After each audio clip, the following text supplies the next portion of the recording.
Welcome everyone to the Health, Wisdom, and Wealth Show, where we're in powerful conversations about living your best life. I'm Velan Hawkins, your host, and today, Deborah Daniel and I explore the topic, New Wealth Begins with the Basics and a Healthy Mindset. And I'm excited to be in this conversation. This falls within our wealth conversation, and it's not just about having wealth, it's about gaining more wealth, holding it, growing it in order to position yourself as a legacy of wealth. And so let me tell you a little bit about Deborah before we get started, because I do want you to know that this gorgeous woman is a CPA, a money expert, entrepreneur, speaker, and podcast host. She brings more than 30 years of experience as founder and CEO of Charter Accounting and Tax Service. And it's a full service CPA firm based in Atlanta, Georgia, with clients all over the country. Deborah brings a unique blend of financial expertise, real world authenticity, and practicality to help her clients really understand and master the whole concept of the money equation. Her goal is to help clients make more money, keep more money, and grow more money. And I just love that. Through her platform, DeborahDaniel.com, and you're going to see more about that. She covers all types of money and financial aspects, both business and personal finance. And she teaches individuals financial confidence, up to helping her small and medium-sized businesses and clients scale to 7 figures. And I love that part too. One of the things that Deborah and I share is our sisterhood in the eWomen Network organization, where we actually are on a mission to help create 1 million women earning $1 million through their businesses. And I am really excited to be a part of all of that. Deborah's a speaker. She's an author of 2 books, and maybe we'll get a chance for her to tell us about those as well. And her goal is to change the money conversation, especially for women, to support their belief that her belief that when women prosper, we all prosper. So thank you. Welcome, Deborah. Welcome to the show. I'm so glad to be here, Velan. I mean, we've known each other for a while, and I've really wanted to, have this conversation with you because we've had so many snippet conversations that I know we're very much on the same wavelength with the importance of money, our love for entrepreneurship, our love for women in business. It's just, I cannot imagine how great of a conversation this is going to probably end up being. I agree. And let's start from the beginning because I'm curious. I know some of your story. But tell us a bit about your journey towards becoming a business owner and then up to the point now where you are really on a powerful mission to help women to just manage, grow, and expand their wealth paradigm.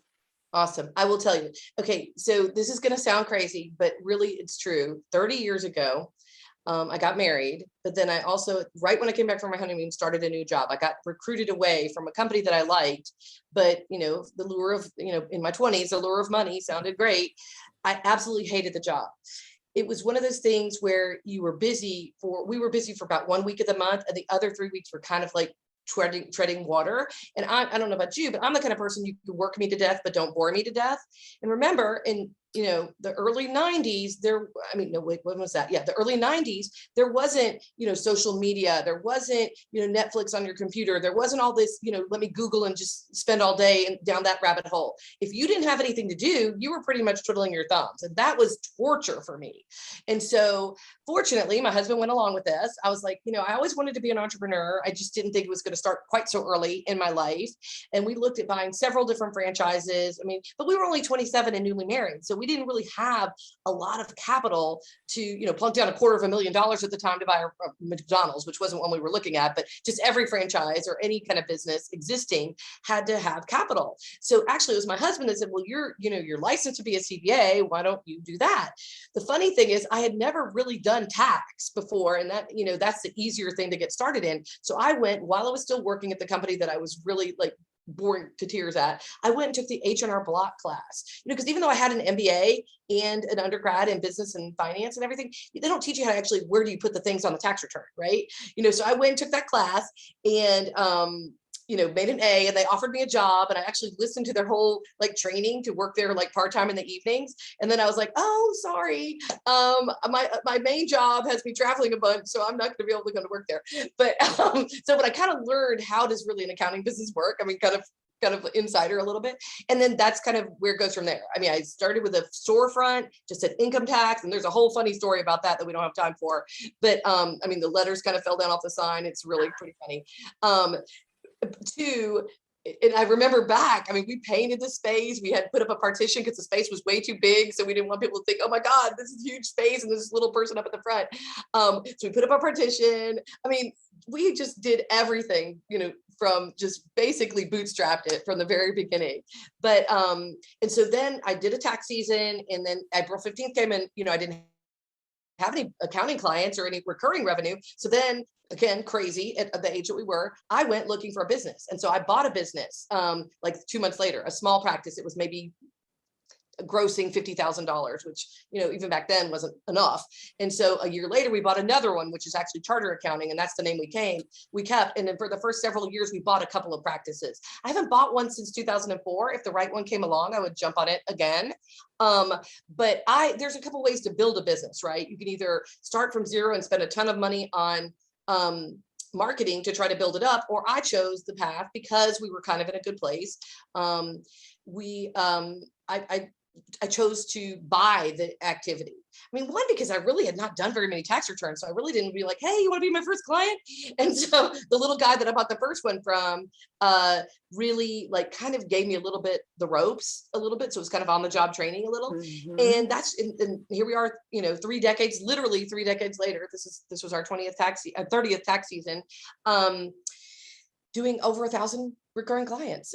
So it just, there's a lot that happened in between there, obviously. And we've owned several other businesses. Both my husband and I were involved in something. This has primarily been my kind of gig the whole time, but we've owned stuff with other people. He's owned businesses. I owned an Allstate agency for a while. I owned an independent insurance agency. Everything that I've done has always kind of come through the funnel of the accounting business, was kind of how people came to us. But everything, we've done so many things that were money related. And now we do financial planning for clients. We do risk management stuff for clients. If it's money related, we try to do it ourselves or through strategic partnerships. Does that make sense? I love that. Yeah, that makes perfect sense. And it really too is about building the collaborations that put you in a position that you don't have to do everything, but the connections that you're partnering with for your clients' benefit. So that just makes it a win-win all the way around. I love that. And that's a great wealth building strategy. Well, leverage. Two of my key personal and business mantras really are diversification and leverage. By diversification, you need to have multiple streams of revenue. Again, that doesn't mean you have to have multiple knowledge sources. You just have multiple ways that people can buy from you that are related, right? Again, through joint ventures, through affiliates, through partnering with other people, but then also leveraging what you have. Because I have this great client base. And everywhere you read, the CPA is the absolute, most trusted advisor for most people.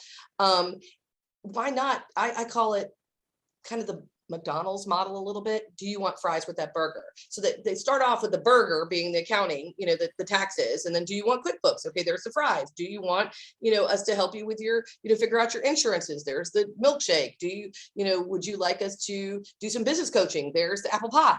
Instead of people just coming in and buying a burger, we want them to buy the Happy Meal, right? Yeah.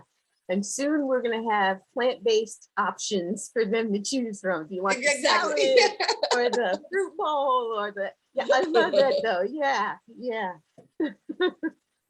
And so why women? Why are you focused on really having this message geared towards women now? Well, the women-centric part really has been the last decade or so, because actually you mentioned that we are sisters in Any Women Network, which is the largest women's networking group, I think, in the country. And I actually stumbled in when I owned the Allstate agency. I don't do a lot of marketing for my accounting business because I just have so many referrals and I have multi-generational and all that kind of stuff. It just happens by itself, really. But so I needed a little bit of like inroads for the Allstate agency. And so I wandered into an eWomen Network SBI, loved it, said, oh my God, these are my people. You know, I mean, entrepreneurship is kind of lonely. We don't really decide when we go into business for ourselves that it's really going to be so much by ourselves. And I'm like super interpersonal, as you know. And so it's lonely sometimes because you can't go to your team and, you know, say, you know, what should we do about this marketing, or, you know, or just, I mean, my kids, I was very, very involved with my kids always, who are now both in college, and they've been their whole life I've owned the business. So they don't know what life is like not to have a mom business owner, but I was real involved with them. But so many of the, and I don't hold it against anybody that wants to be a stay-at-home mom. I just didn't feel like that was a good use of my MBA to be hanging out at home. But all the parents of my kids' friends were, you know, I didn't have a lot in common with them. I mean, you know, we'd be at the soccer game and, you know, the conversation wouldn't go very far because I didn't, you know, other than our kids, I didn't really have much to talk to them about. But I wandered in, and here are these other business owners, women business owners that were making things happen. I never even knew about women business coaching and networking and all this kind of stuff. And I'm like, oh my God, this is great. And so I saw, and there really is a gap as far as the money part of it out there among women. I mean, I'd seen it always because I have a lot of couples, a lot of men, I mean, in my accounting business, and I still take all those on. I'm not like anti-male by any sense of the word. I love my husband and my son, you know, dearly. Mm-hmm. There is a gap for women on talking about money. I see it constantly when, I mean, every year now, because I have been doing this for 30 years. So some of my clients have gotten older. I mean, literally our most, common way that we lose a client is through death. I mean, it's kind of crazy. But it's often the husband, every year lately, it's been like 3 or 4 of our families, the husband has died, the woman is in her 60s or 70s, and she has had nothing to do with the money. I mean, so she's lost. I mean, that's not right. I mean, that is not a good place to be. So I'm trying to attack that much earlier. I mean, I don't get that because my husband and I have always been equal partners in the money. I mean, we've always been very open with what's going on with the money, and understanding what happens with that, because you don't want to be in your 60s or 70s or 80s and have no idea what's going on. And even forget that during the time that you're you know, having your life with your kids and everything else, you need to be an active participant in it. You shouldn't be like asking your husband for an allowance. I mean, that's crazy. I mean, you need to know what's going on with your money. And I just think that we have different aspects about money than men do. I think in my experience over all these years, men are, I mean, I love men. I'm not male bashing by any means, but they have a little bit more ability to compartmentalize, you know, like when they're at work, they're focusing on work. Now me, I run several businesses, and usually every day about 2 o'clock, I'm like, oh my God, what are we going to have for dinner? I still have to keep all that other stuff kind of going on. And so you have to balance all that, you know, and not having the knowledge and not having the, I mean, even now, I think young women still, I mean, my daughter's in a technical, she's at Georgia Tech, and she's going to be an awesome, you know, engineer. I don't know if she'll ever do engineering, but still so many girls think that math is not for them. I mean, I don't care if you know how to build a bridge and do all that complicated stuff that I hear her and her dad studying about, but you need to understand about money. And I think that's really where my passion kind of comes from the money standpoint. And I know so many people older than me stayed in relationships. I mean, I don't want people to stay in a relationship because they don't understand money and how they could support themselves. You know what I'm saying? I mean, money is, I mean, knowledge of money, not money itself, but knowledge of money and your ability to earn it is power. That gives you options. That gives you the ability. If I'm in a relationship that I don't want to be in, I can leave.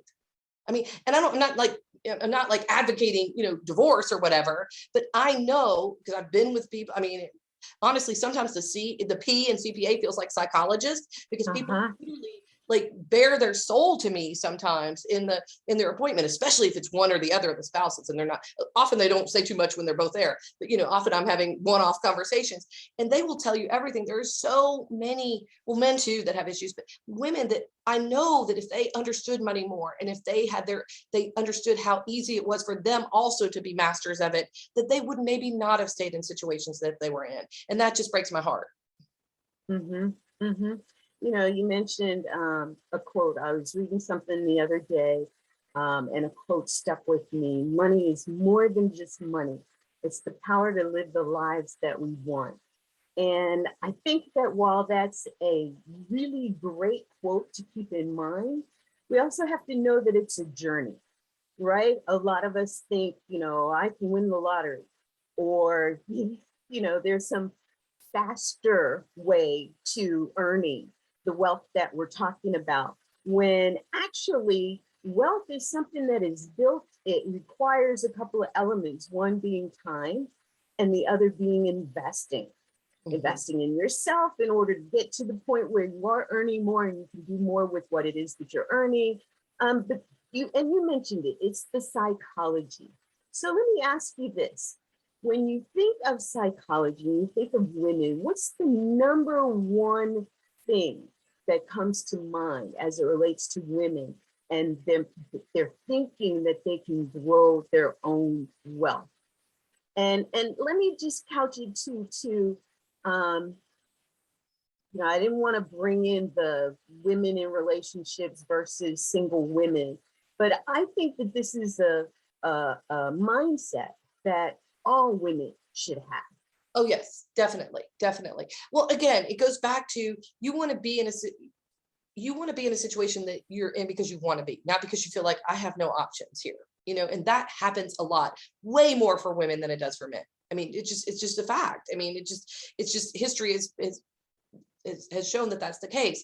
So you want to be able to understand money, be able to make more money, and then be able to keep it when you get it, and make sure, because women are actually more likely to be victims of a scam than men are. One, because men are just a little bit more skeptical to begin with, at least my experience with most men is. And because they aren't as educated, or they shy away from it, or math isn't for me, or that's a boy thing, or whatever, I'm not sure where that all comes from, they are more likely to be taken advantage of. And so getting that mindset, or surrounding yourself with people that have that mindset, is going to save you from that a lot of the time.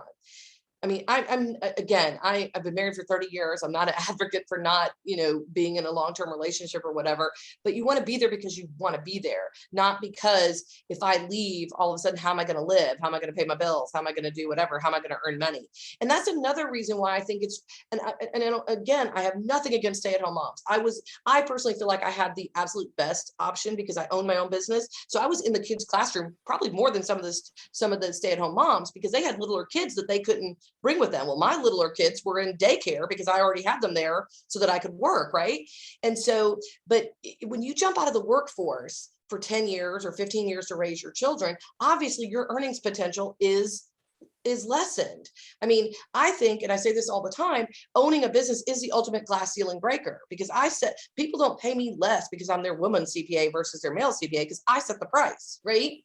Right. I mean, and versus I do know, I mean, I do still see statistics. I do see that in the corporate world, women are not getting paid the same amount as men for the same job. I don't understand how that's happening still. But I do think some of it is explained by that jump out of the workforce. And we don't factor that in a little bit, because if you've got two 45-year-olds, that have the same education, but she left the workforce for 10 years, that's not comparable. Right. And Right. I think that gets left out sometimes. So we really need to delve into some of the sound bites that are out there sometimes of why does this really make sense?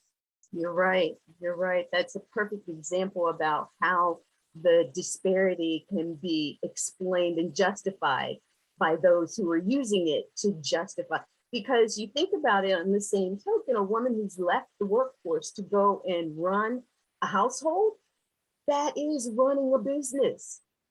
Managing the kids, managing the budget, if she's working on a budget or with a budget, she's doing all of these things. Why isn't that accounted for as she's re-entering the workforce? I mean, I totally see that. But if she is an IT professional, and now when she left, Java was the hot thing, and now it's Python. True.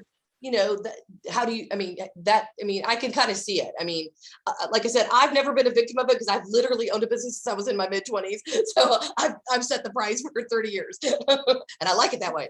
Well, and I totally agree with you, but I want women to actually see this and expand beyond it, because that is a perfect example of how a woman could come back into the workforce and become management material, not necessarily have to think, I need to learn all of this new stuff in order to do this. And thus I've, re-entered at this level.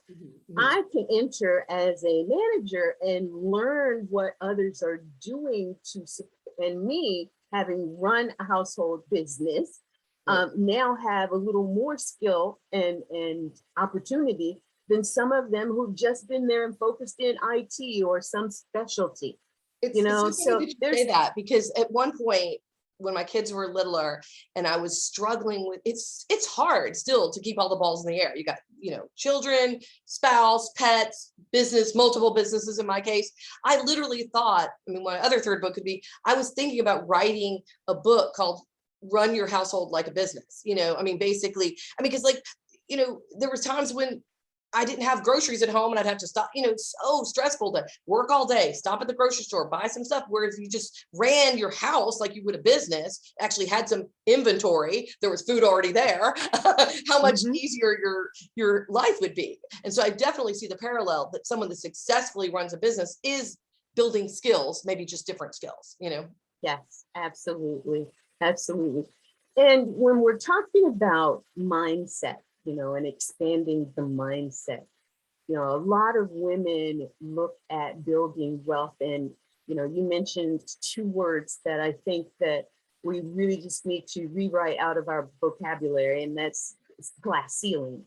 It was written in by someone who wanted to put that there, so we would have that to think about, that we're bumping up against. But what is it that you would tell a woman who really is looking at, well, I'm constrained. I'm a woman, I'm constrained from an entrepreneurial perspective because my counterparts who are male, who are doing some of the same things, they've got a bigger client base, they've got bigger opportunities.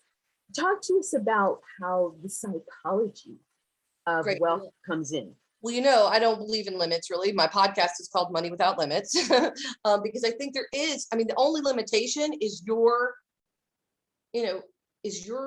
willingness to do whatever it takes. Is the thing. I think what the problem is sometimes women are a little fearful more so than men. There we go. The psychology is that it's a little more scary for them to get outside of their comfort zone, do the things that you need to do. And I think it comes down to that scary word, sales. Men are very much more comfortable with sales. Women are like, oh, I just want to serve my client. I don't really, I can't really sell to them. Well, wake up, ladies.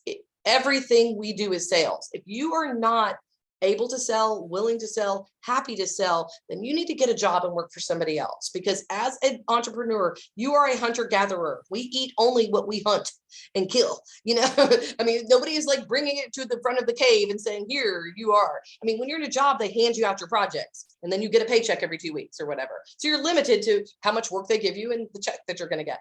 To me, the ultimate thing about entrepreneurship is there is no limit to how much we're going to make. I use this example all the time. If somebody would have said to me, hey, your daughter needs braces, that's $5,000. You cannot go to an employer and say, hey, boss, I need $5,000. Sally needs braces or whatever. But as an entrepreneur, I look down and say, who needs to buy, in addition to my hamburger, some fries, some apple pie, and some milkshake or whatever, or some healthier foods. You know what I'm saying? We literally can look back and say, who needs an upsell? Who needs what I have to offer? I can do some marketing and get more money. That's where you have to really, it really comes down. I think that's the hindrance that some women have with success, is they feel like they want to serve.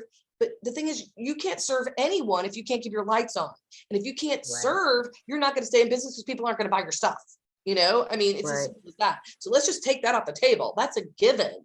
If you're still in business 1 year, 5 years, 30 years later, you better be serving somebody. That's parenthetical. You won't stay in business if you're not doing that, but you have to do it profitably.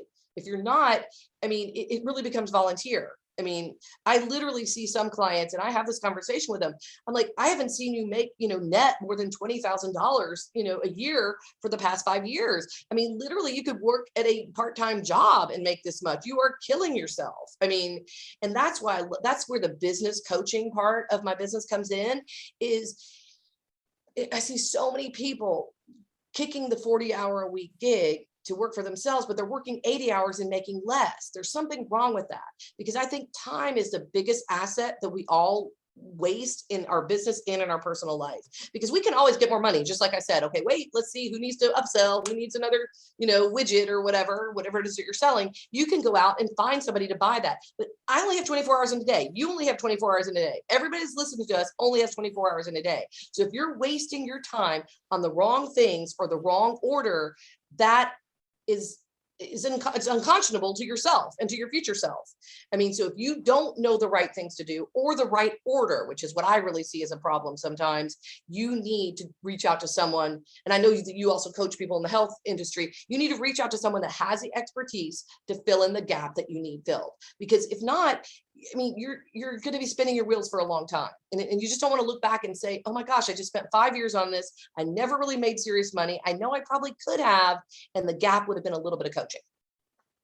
I love it. I love it. And I think it's so important for us to reiterate that, because like most coaches know, sometimes we just need to hear certain things again and again in order to really get it. But there's another thing about finding the right person. How do you know when somebody is a good fit for you, when you're a good fit for someone else? And, when we're talking about this thing called money and making money, keeping money, and building this wealth paradigm, how do you tell if somebody's the right fit for you? Well, you have to find out where they are in the spectrum of money, to me, because there is like a flow. I mean, I love the word currency. It's an old-fashioned word that you don't hear very much, because there is a flow of money. There's a flow of it coming in, which is to make more. There's a flow of it going out, which is to keep more. And the flow of, accumulating, like it goes down into a pool at the end and makes a bigger and bigger and bigger. You've got a little river and it's growing into a pond at the end because it's accumulating. And you have to find out where they are in that mix. Almost always I can help them in one of those parts. I mean, so almost everybody is a candidate for me. I would say I like attracts like a little bit. So I tend to attract people that already have a little bit of money savvy, that are not really, I mean, I'm not a good person if you have credit issues or you've got a lot of debt and things like that, because I can only really coach well from the journey that I have been on. And that's a big stickler for me. And that's why really I started doing business coaching, because I was seeing so many people out there that had awesome marketing that looked good on paper, but had never lived the journey, had never really scaled their businesses like I'm trying to help these other people. I mean, I can help people, but I mean, like credit issues is not my area of expertise. I have a lot of information about credit, but it's just something I've never dealt with. My husband and I, this is crazy to say, but in all this years of marriage, we have never carried a credit card balance unless it's a 0%. Let's, use somebody else's money for a little while. So I don't get living out of debt. I'm a big person on using leverage, but I don't like credit card debt. I mean, it's very hard to get out from under credit card debt. But if you're buying like an piece of equipment for your office, yeah, that's fine. But I don't like the people that are spending $1,000 on a purse that they really can't afford and putting it on a credit card and then paying twice as much. But so anyone that, like I said, I can help anywhere in that flow. I just got to figure out where they are to put them in the right place. If they're not making enough money, they probably need some business coaching. If they are making good money and they're just like, at the end of the year, I really don't see what's going on, they're a really great candidate for us to really look at, where are you spending your money? Where are the outflows going? And the biggest one being, how can we manage taxes? And I am there. I mean, I've got all these great strategies to help people with that you can't do as a W-2 person. I mean, I do tax planning a little bit with my clients that are just W-2 only, but there's not much you can do. All the jazzy stuff, you really have to have a side gig to do. And so that's where I help them. And then once we've got them bringing in the money that we need to, then we've minimized their taxes. We've figured out and part of that tax planning is, do we pay taxes today so that we can have more in the future? Or do we, defer that? And so as a business owner, we have several different ways that we can save for our retirement, right? But then also, how do we grow those assets? And there's so many, and that's a big part of the diversification and the leverage. I love that. And you talked about a couple of things that I want to jump into. The first being, tax strategies, especially, when most women have come out of corporate and they know what the W-2 side looks like, and they get into the entrepreneurship, that's a whole nother bucket of learning for what you can and cannot do. What's the number one thing that you would advise a woman to look at as she's beginning in that space. And even if she's been in that space for a Well, while this still. is the biggest thing that could save you money. What entity type are you? Because if you were just getting a 1099 to your social security number, you are in the really worst situation, because not only are you having to go hunter gatherer all the money, right? When you do get it, you're paying both the employer side and the employee side of the social security. There are other forms of entity where you can manage that a little bit better. And that's a huge place. And not only can we manage it, if we end up saving something on that, that gives you another basket of money to actually invest in your future into some kind of retirement plan. And, there's ways as an employee, as an entrepreneur, that you can make your healthcare, some of it 100% deductible, versus somebody that works in a W-2. They've got to have more than 10% of their, no, it's gone down to 7.5%. It was 10 for a while, 7.5% of their income to even start deducting medical. Whereas a self-employed person under several different entities, and it depends on what kind of entity, there's different paths for all of them, 100% of that, $1, gets to be deducted 100%. That's huge. That's huge. Plus, there's ways to shift income among the generations. Like, both of my kids have been on my payroll for a while. They can make, right now, I think this year it was 12,800 for 0% tax. If I can take 12,800 times my 2 kids out of my tax bracket, I've just saved a chunk. I spend that much probably on them. They're both in college. So we just take the money, put it in an account, and we use that for their college, right? And that kind of technically is almost deducting their college, So you've just got to, and again, it's not loopholes, because I think people are like, oh, those are loopholes. Is it a loophole if you win Monopoly because you know the rules better and you know the strategy better? No, that's not a loophole. That's smart. That's what you can do with proper tax planning. But the reality is, most people are not meeting with me or whoever else does their taxes except for February, March, and April. It's a historical document at that point. I cannot fix hardly anything for last year if I'm just seeing you this year. This is the time now to be planning for what's going to happen when we do your return next winter. That's awesome. And I think that you really hit on something, because the entity type for our businesses is a key aspect of what we can do and reap bigger benefits from. One of the things that a self-employed person can do is have a business meeting while vacationing and write off the vacation as a business expense. Is there anything else that an entrepreneur can do in that respect that you can tell us about now? Well, business use of home is totally, in the last tax bill, 2018, that went away for employees. So if you work for, for some reason, I have a lot of clients that work for liquor distributors, and they do like $60,000, 60,000 miles a year. We can't even write off their mileage anymore, nor can they write off their home office. They don't have an office to go anywhere, but it doesn't. And then everybody, especially with COVID, they're like, I'm having to work at home now. Can I write any of this off? No, unfortunately, as an employee, there is no mechanism for you to do that. But as a self-employed person, I do not do business use of home, because as you know, I own my own building. And so if you have another place to go, you can't write off your home. But if you could write off a percentage of your interest on your mortgage, a percentage of your real estate taxes, a percentage of your home insurance, a percentage of your insurance, those are all things we have to pay for anyway. So why not, use that as part of your business expenses? Because that's a real plus to owning a business, is if you have a person who has a W-2 of $100,000 and a person who grosses $100,000 in their business, by definition, the person who is self-employed at 100,000 is going to pay less tax, because the person that's a W-2 starts with their tax 100,000 minus your standard deduction. Pretty much, here's your tax bill. That's it. Versus this person has 100,000 in business revenue. You got a 1099 for 100,000. We write off your cell phone, your internet, your mileage, your business meals, your business use of home. Wow. You're, maybe you're down to 60,000.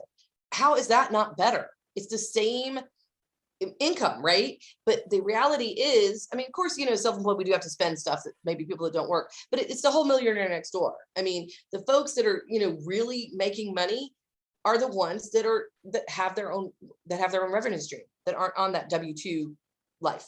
I mean, they say job is just over broke, but I mean, I don't know. Yeah, it's the just that is the thing there. But a self-employed person, there's no job. And that's one of the mindset issues with women, I think, especially those coming out of the corporate environment. And you kind of touched on it before, where we're making a new job for ourselves versus really thinking about being self-employed and a business owner and the CEO of our company. Because there's a difference between self-employed and business owner. I definitely think that. I mean, it's a mindset and it's reality. I mean, it's very different. So how does a woman look at which one is the one that she needs to be in, and how can she really support herself in that thinking? Well, I mean, the thing is, there's a ton of information out there on, if you Google, how do I set up my business or whatever, you'll probably get a million hits. The thing is, it's what I also tell my clients about investing. You can, how to, invest for my retirement. You're going to get a million hits. I personally think it's better to be curated by somebody that knows what's been, been there, done that. And there's a lot of ways to do that, both in a group setting or in one-on-one. I have lots of consultations where I just talk to people, but then I have lots of trainings that I do. And I know there's a lot of other good ones out there. I mean, I do webinars all the time about, best tax strategies, how to set yourself up, what's the best way. Honestly, I have some things on my YouTube channel, which I'm about to do a bunch more content to put out there, but one of them is going to be about the differences of the different entities, because I literally give that talk like at least a couple times a week, because we help clients form LLCs and S corps and stuff. So I mean, they're always asking which one's the best for me, and so then I start with a little, I'm like, I've got to record this because I say it all the time. And I think that is great for people to know that there's so much information around. And I often talk about that as far as, the plant-based world. We're hearing so much more about the beauty and value of eating more plants these days. And there's so much out there, and people think, well, this is contradicting this.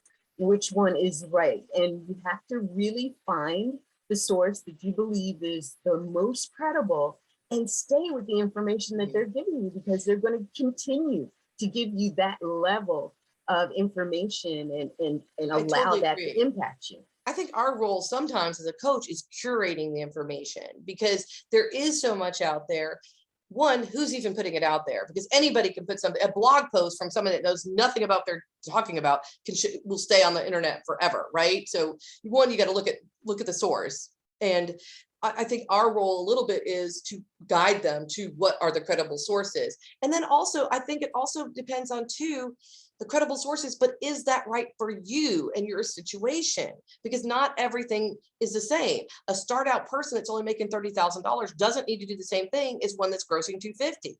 I mean, what got you, and as you're growing your business, same thing, what got you to 100,000 is not going to get you to 250, is not going to get you to 1 million.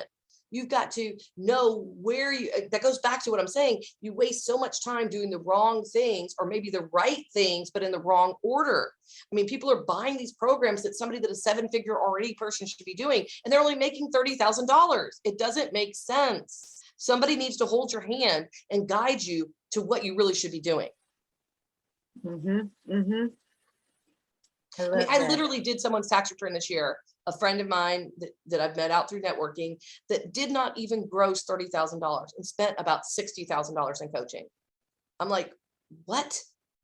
I mean, it doesn't take a rocket science to figure out that. I mean, you're just chasing the next thing, looking for the answer. Where if you just spent some quality time with someone that actually could mentor you and bring you along, go where I've already, or me or you or whoever has already been, they would have saved so much more money, and they probably would be making money at that point, because most of those programs are not one-on-one enough to get people really to where they need to go. Great information. I'm not saying but everything is not appropriate for where the people are in their business life cycle. I often say everything is not for everybody, and you really have to know where you are, like you said, and where you want to go, because, you can't get to California from Atlanta without going through a couple of places in between. And you have to know where those are too, because, even if you're flying, You can't go, if you go to Chicago first, you got to stay there before you can get on another plane I mean, and go there's no someplace else. shortcuts. Like you said, though, there's no like get rich quick. I mean, there is just not. I mean, it takes time, it takes activities, it takes doing the right activities, and it takes time. I mean, I did not start out with 1,000 clients in a kick-ass business. I mean, I have 3 decades in it.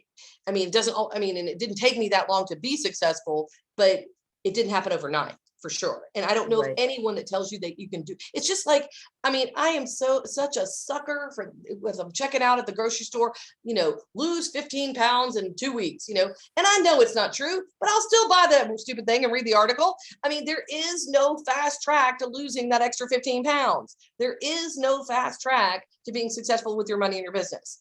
I mean, you've got to take the steps, take the time. And this is a big one. Be consistent. People are jumping from one shiny, and I will tell you, I'm a shiny object person, but I have a strong enough foundation in my business that I could go off on a shiny object every once in a while. When you're just getting started, especially, you cannot be inconsistent. You gotta, one of my assistants, I mean, it's kind of embarrassing, it's still written up, but because I think I have business ADD, she has on one of my whiteboards, focus, follow one course until successful. She's like, Deborah, you have like 50 things, 95% done. I can afford to spend stuff on 50 things. Somebody's just getting started out cannot be investing in 50 different programs and 50 different, marketing ideas and 50 different social media strategies and make it. You've got to pick something, do what works, do it consistently, and stop trying to recreate the wheel all the time.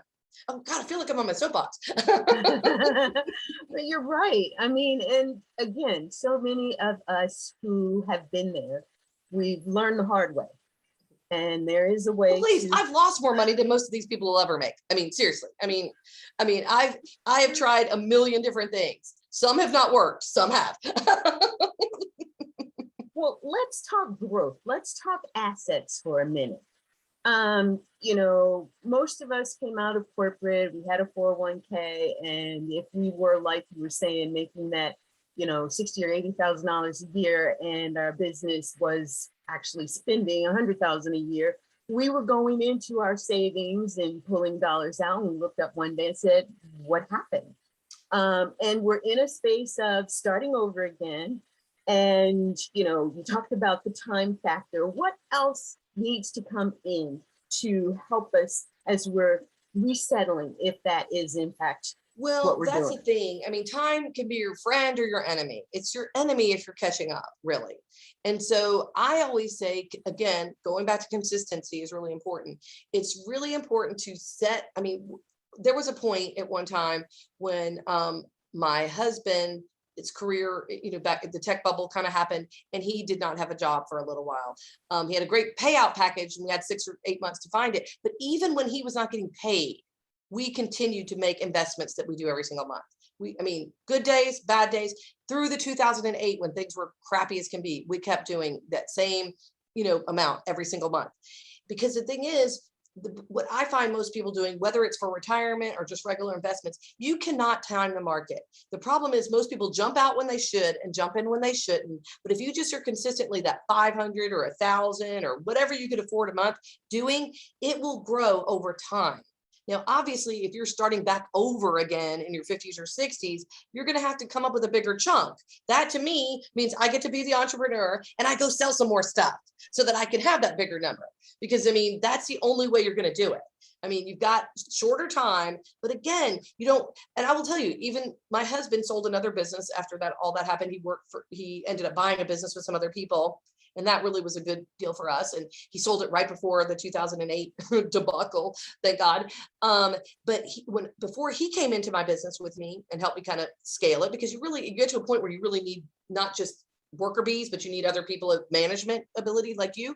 And I had been waiting till the end of the year to make my contribution every year. And I was making the maximum, but I would wait until January, which turns out that often was the highest point of the market during the year. and so I was putting in, say, $20,000, but I was paying a lot for that $20,000.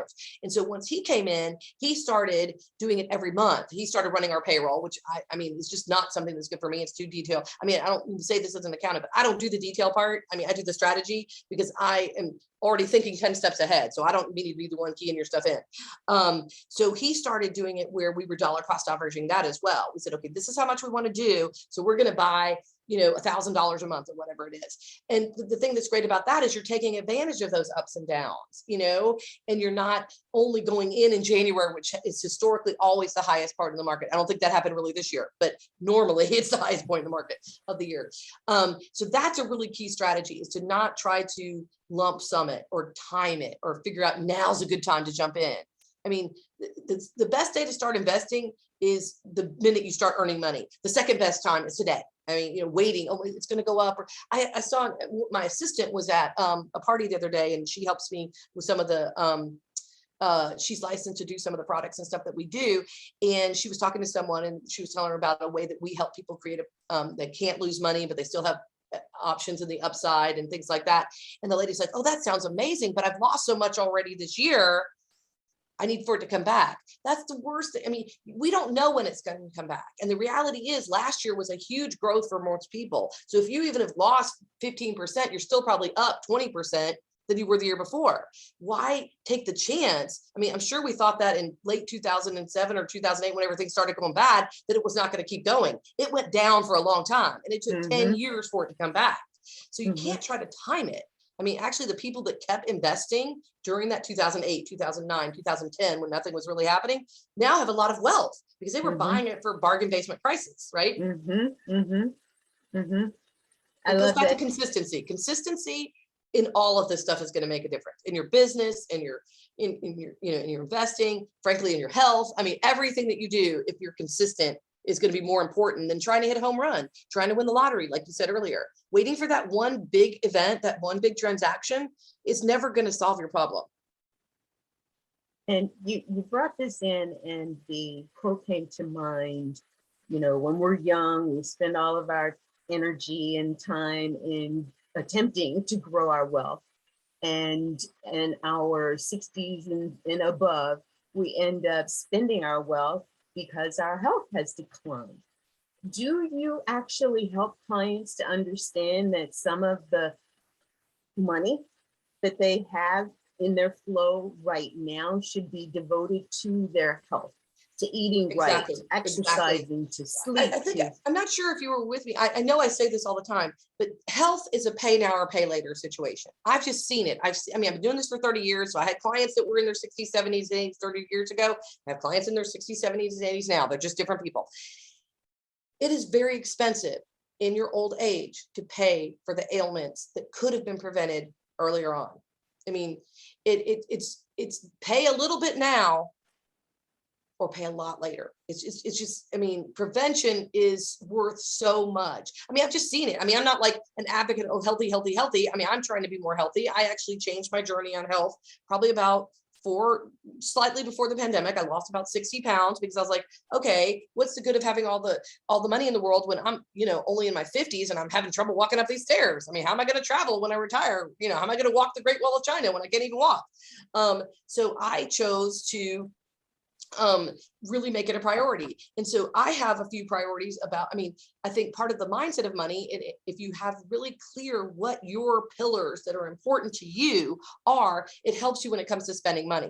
To me, if it gets me more health, if it's something that's going to improve my health, it's almost a done deal. I'm going to do it. Obviously I'm going to do my due diligence to make sure it makes sense. If it buys me more time. So I pay people to help me at my house. I'm not too good to do my laundry and do my meal prep. The reality is I only have 24 hours in a day. And if I could get somebody else to do something for $15 and I could charge $300, I should be doing that. Like I'm making money if I pay people. Wait a minute. If it builds relationships, networking, or with my family, we go on a vacation, that's a hard yes as well. If it increases my income, either through investing or if it's a business thing that goes on, if it falls in those 4 areas, I'm going to do it if it's a good deal. If it falls outside of those, it doesn't mean I'm not going to spend money on it, but I have to think about it a little bit more. When you know what your money non-negotiables are, it makes it so much easier. Like I said, we're totally anti-credit card debt. It's worked for us. It doesn't work for everybody else. I mean, I borrow like crazy. Obviously, I have a building that's paid for. I would not have the building if I had to walk out and, I bought it for $600,000. I didn't have $600,000 in my checking account. I can promise you that. So you have to use leverage where it's smart, but don't Mhm. leverage, your lifestyle. I mean, that just doesn't make sense. Mhm. And if you are thinking healthy about your wealth, you have to think about your health. You have to think about, if I am spending that money on a gym membership, go, Oh yeah, and exactly. Exactly. One of the things I do with clients a lot of the time is when we first, depending on where they are, we'll say, I'll be like, let's grab your last 6 months credit card statements and bank statements and just let's look at what the charges are that are on there. And have them highlight different things like for, recreation or business or whatever. And then you can kind of see by the colors where things really are. But then you also can see where, where they're really spending money or things that they're like, oh my gosh, I'm still paying for that. Or, at one point and I watched myself pretty closely, I was paying for 2 gym memberships. I had stopped going to the other one because I wanted the fitness trainer, but I'd neglected to cancel the other one. So for probably 6 months, I paid for both. And I really wasn't going even to one enough. but yeah, that's a part of what we need to do to grow our assets. It's not throwing money away and not creating a tributary that our river can flow out to nothingness in, versus keeping things, and I say contained, but I want to be smart about this. It's like you said, knowing what the advantages are for us, knowing that we're all individuals. So it's not like I can take so-and-so's cookie cutter thing and put it to me.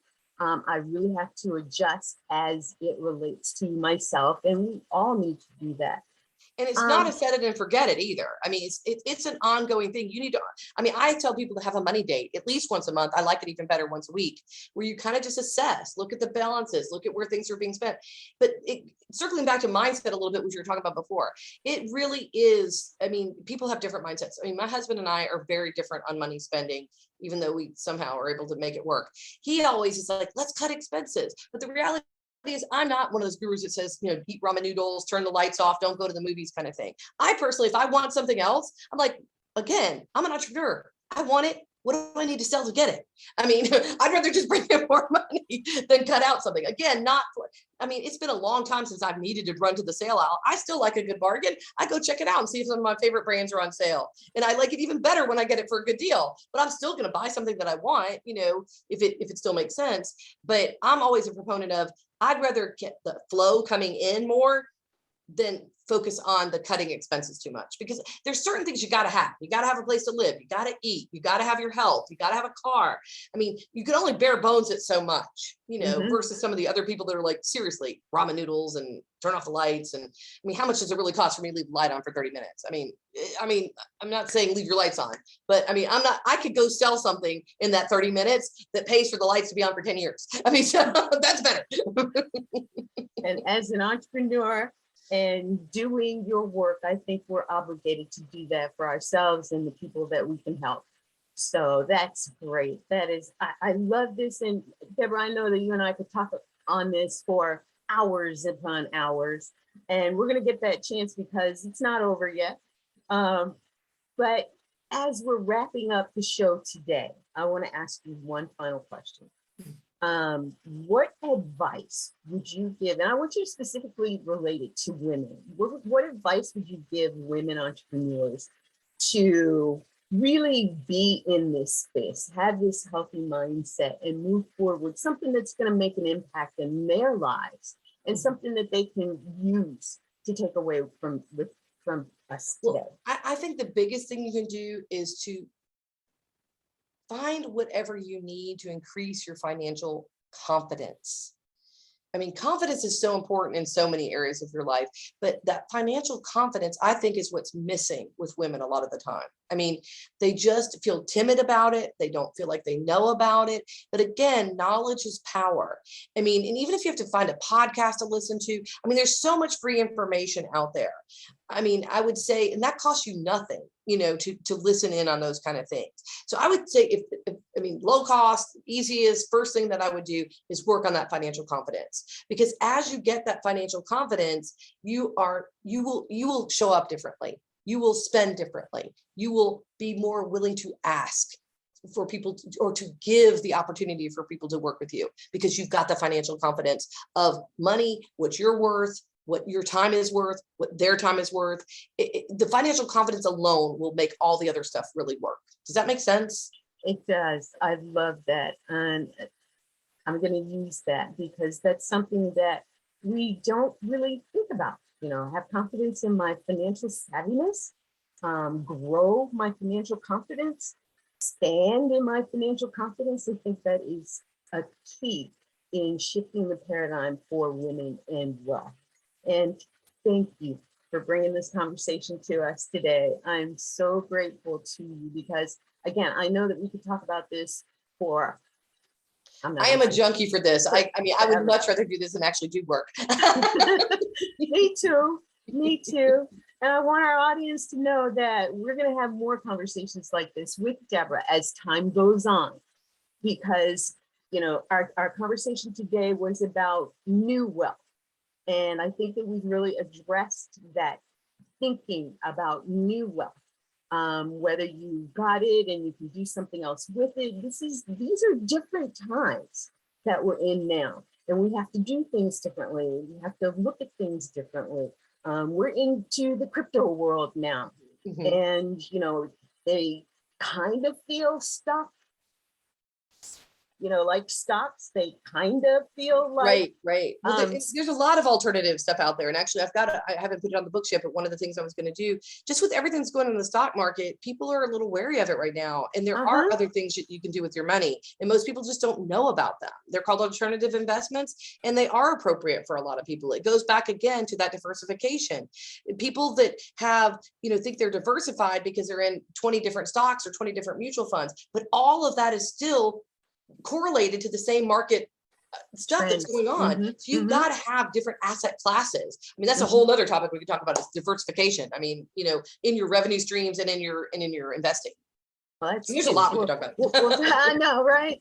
And we are going to bring some of that to you. Thank you, Deborah. I am so grateful to you. We're going to, the link to reach out to Deborah is going to be posted below this video. And I encourage you to reach out to her to find out more. Let her know that you heard her on the Health, Wisdom, and Wealth show. And share this video with those who you want to get this information.